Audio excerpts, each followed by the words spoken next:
Moja katika siku nimeishi katika mashaka na pressure ni jana. Niseme kweli.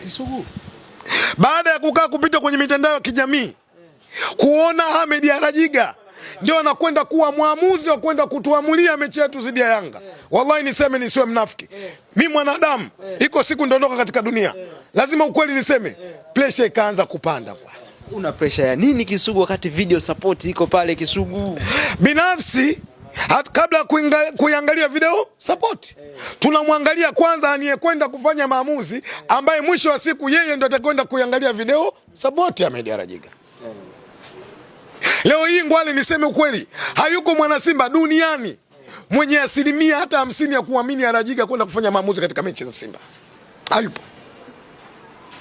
Na hii si kwa sababu tunamchukia, kwa sababu Arajiga kwenye matukio yaliyotokea kwenye mechi zetu.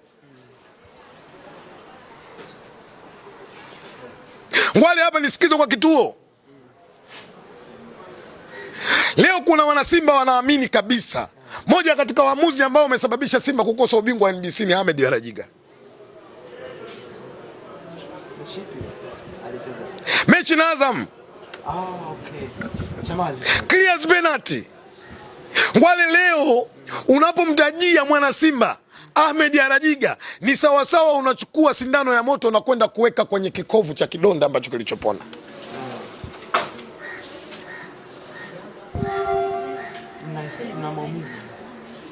Binafsi lazima niseme, na sio mimi tu, kwa sababu kuna baadhi ya wana Simba hawapati tu nafasi ya kuzungumza nanyi waandishi wa habari, na laiti wangekuwa wanapata basi naamini maneno makali wangeweza kuzungumza. Arajiga angesema hii mechi mimi siwezi kwenda kuiamua.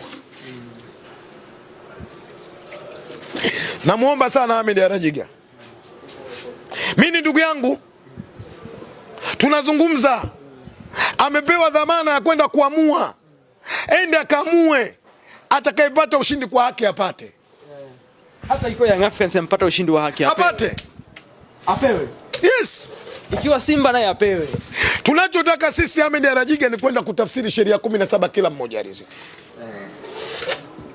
Sawa sawa. Haki itendeke.